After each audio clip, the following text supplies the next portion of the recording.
Escaping Denver, Batch 3, Episode 1, The Blur.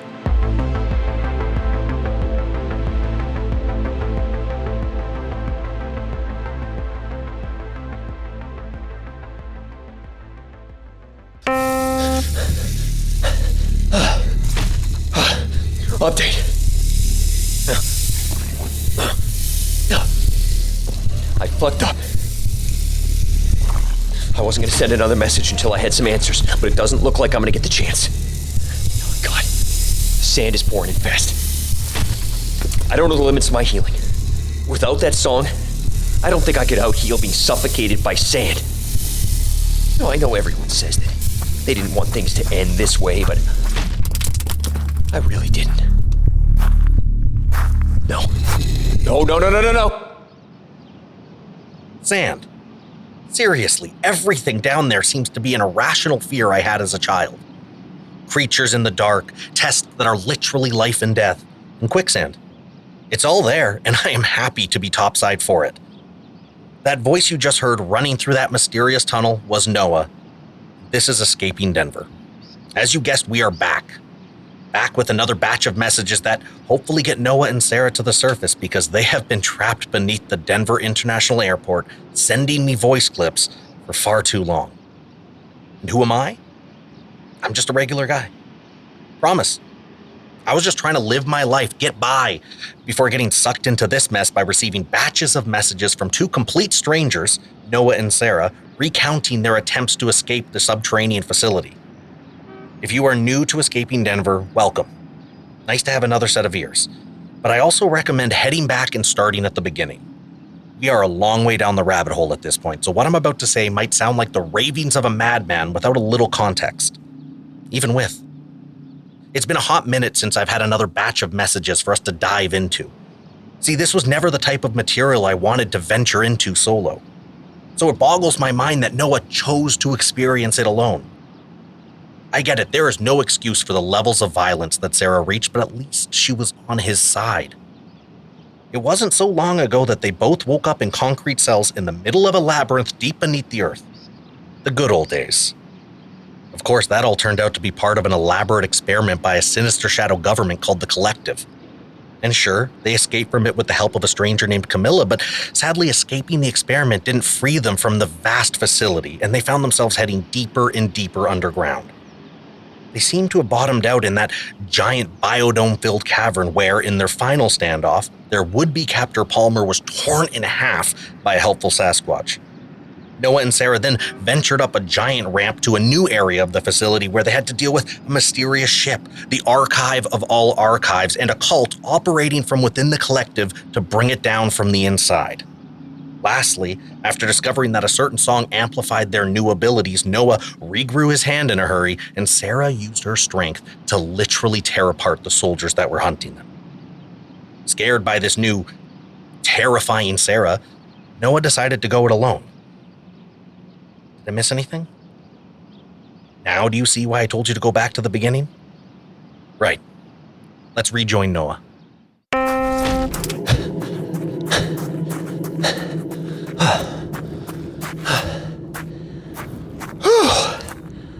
Oh, I made it.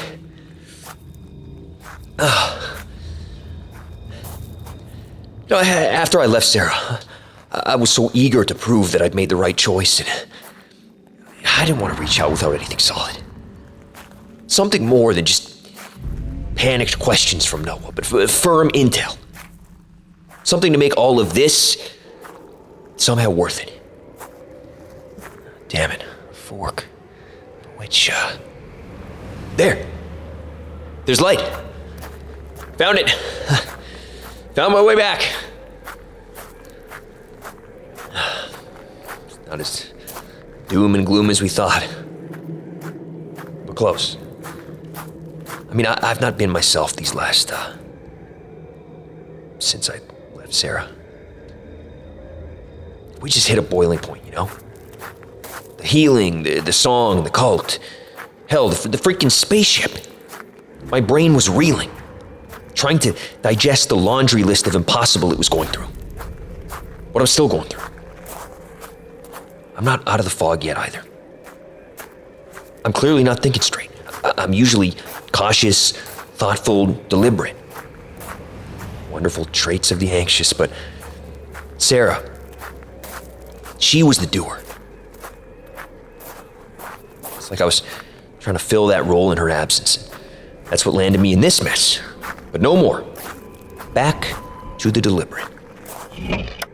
Oh, not again. Whoa! Oh, come on.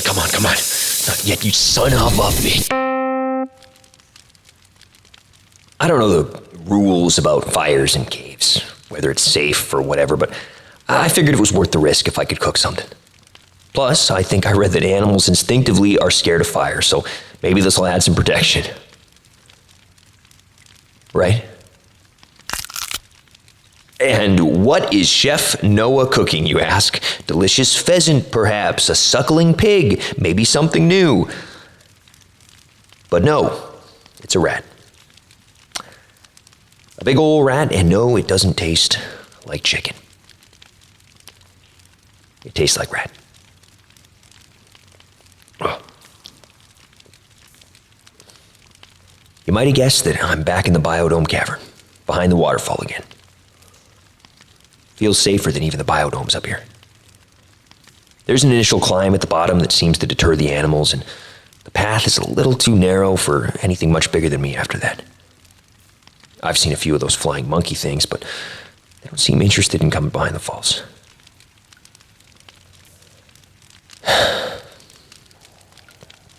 Like I said, I didn't want to send another message until I had something more to say than just complaining or venting. You already heard that Sara and I split up, so what else did I have to say on the matter? That it sucks? That I'm more scared than I have been so far, and I have this ball of guilt in my stomach that makes me want to be sick? I mean, she changed. Changed who she was, what our plan was, what we were willing to do. Does it do us any good to address that it hurts? Hurts in a way that I can't feel myself healing from? No, I wanted to wait until I had something you could work with. Work off of. Something more than, well, just more. I'm not there yet, but I'm onto something. Maybe. The runes. The carvings in the wall. An inch deep and a finger thick. We saw a heap of them on the outer wall, but we first saw them here, behind the falls. Haven't the foggiest what the hell mean. There's that repeated upwards arrow, but beyond that, I can't find a pattern in the symbols, so that leads me to believe it's just saying a lot of things instead of just repeating the one. What does that tell us? Honestly, I don't know, but maybe tells us that this is a history, or at the very least, an important story that warranted such an undertaking. Like a tapestry would have. The cavern is over a mile long, and as far as I remember, the ruins were all the way along it. And up here, behind the waterfalls, there's a network of little passageways where the ruins are floor to ceiling. Initially, I thought I hit the jackpot, because it's not just ruins. There are these drawings, too. Maybe they'd help form a better idea what they were trying to say. I remember circles and lines. I thought it was a drawing of a solar system, but before I could really check it out, click, I must have triggered a trap because stone doors started dropping all over the place and the passageways started filling with sand. You know how difficult it is to run through sand? Very. Like a living nightmare, and I had nobody who I could turn to. How could I be so stupid as to put myself in that situation? Thinking things through is what I brought to the table, and Sara...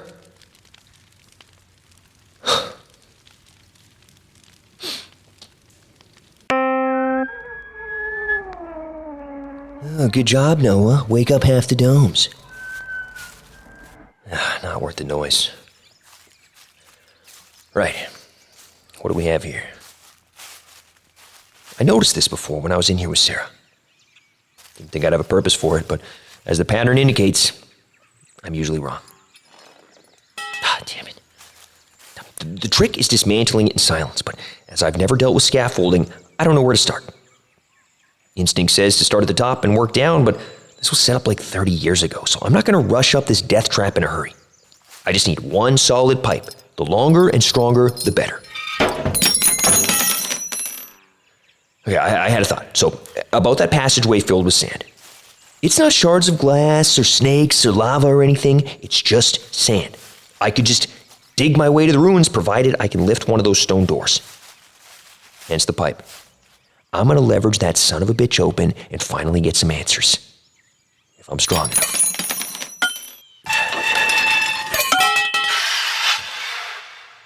Or fast enough.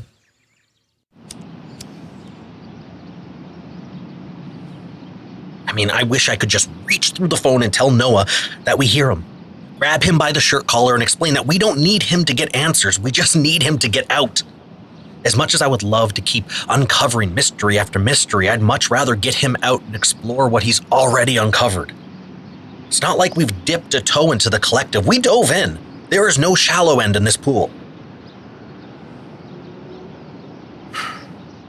Noah and Sara might not know me, but I have gotten to know them. Joined their journey. I care for them. And I don't know, this just feels like I'm watching a friend unravel. Noah is making reckless decisions that he wouldn't have dreamed of making before. It's like he's trying to replace Sara with his own impulsive streak. It's not like him.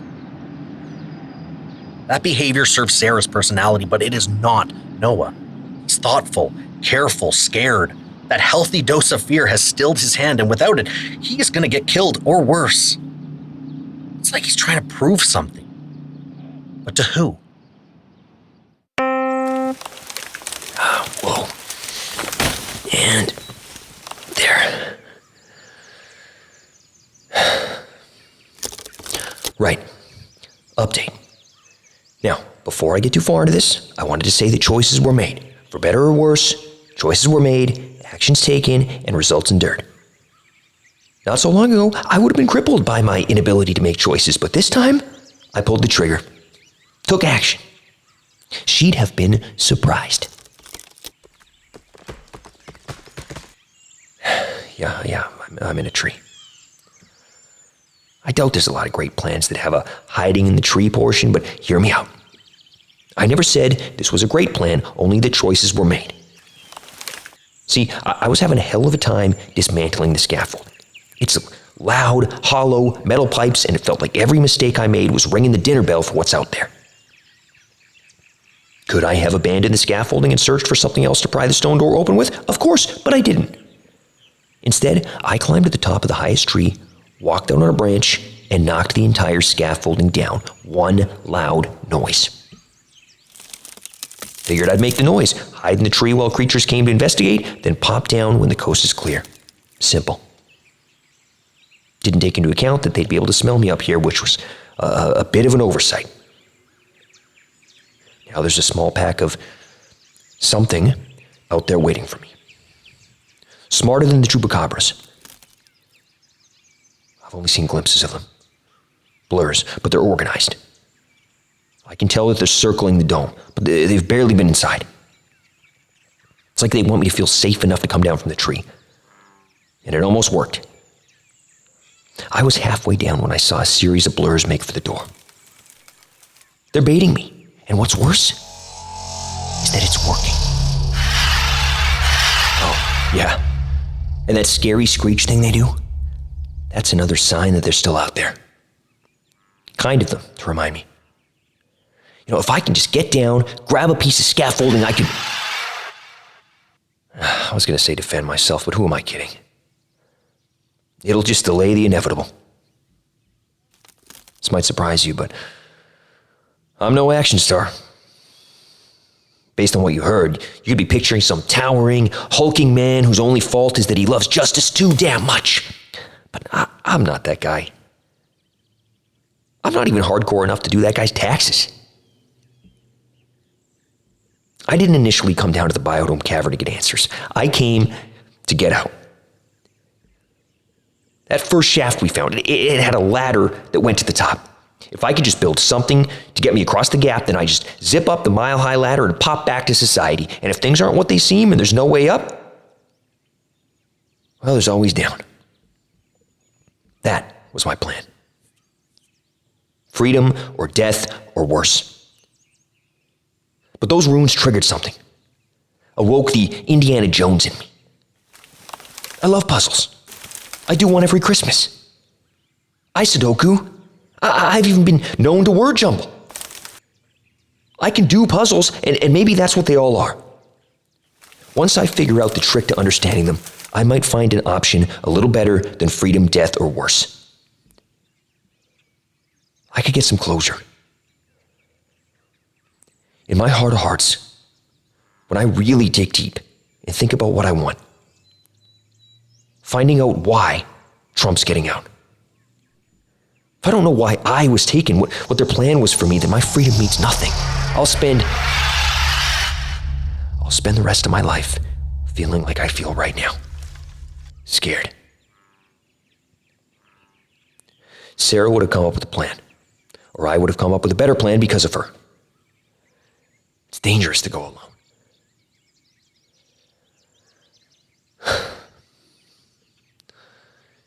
You heard a lot of what happened, but you didn't see her face.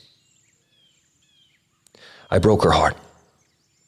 Not romantically or anything, so I might sound like I'm giving myself a lot of credit, but that's what it was. Heartbreak. I was her crutch. The one thing she could trust, could lean on. And I ripped that out from her. Sent her stumbling back into that world without anything to rely on. I snuffed out her last glint of hope. It was a shitty thing to do to someone else, even if it was what was best for me.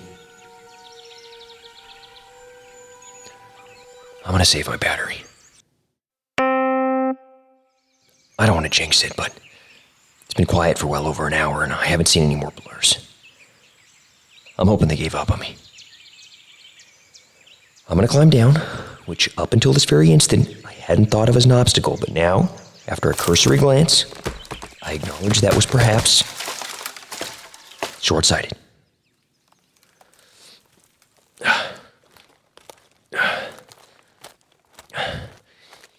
Oh, Noah, why did you start climbing without stopping the recording? I don't want to listen to your breathing. Why are you wasting your battery?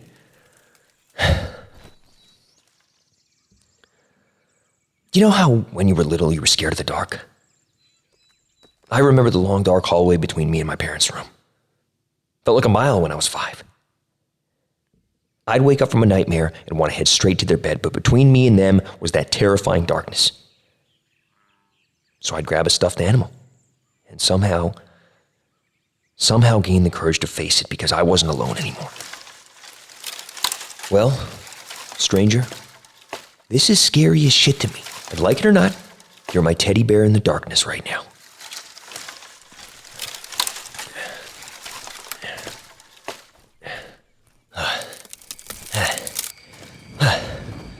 Almost. Not that branch. Sticks the landing. Oh, shit. I forgot about the blurs. I don't see anything.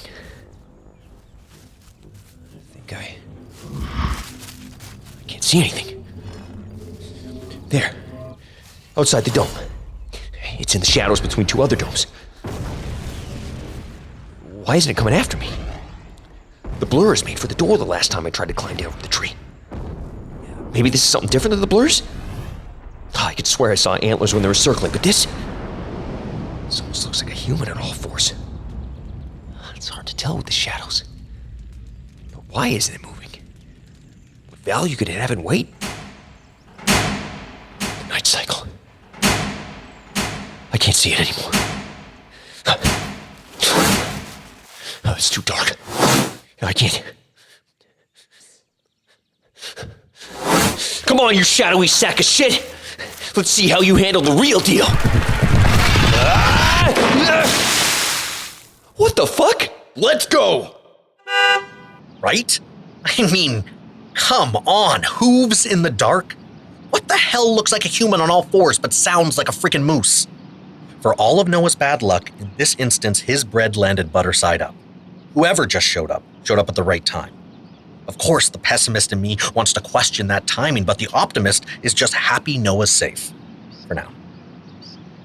Elephant in the room, still nothing from Sara. All the recordings I have are from the Noahverse, so I don't even know if she's alive, or got out, or anything. But I'm optimist. I'm hopeful. I am hopeful that she'll get around to getting some messages out. If I've missed something or you just want to reach out, it's escapingdenverpod@gmail.com or join the discussion on Reddit at r escapingdenver. I'll be back next week with another episode of Escaping Denver.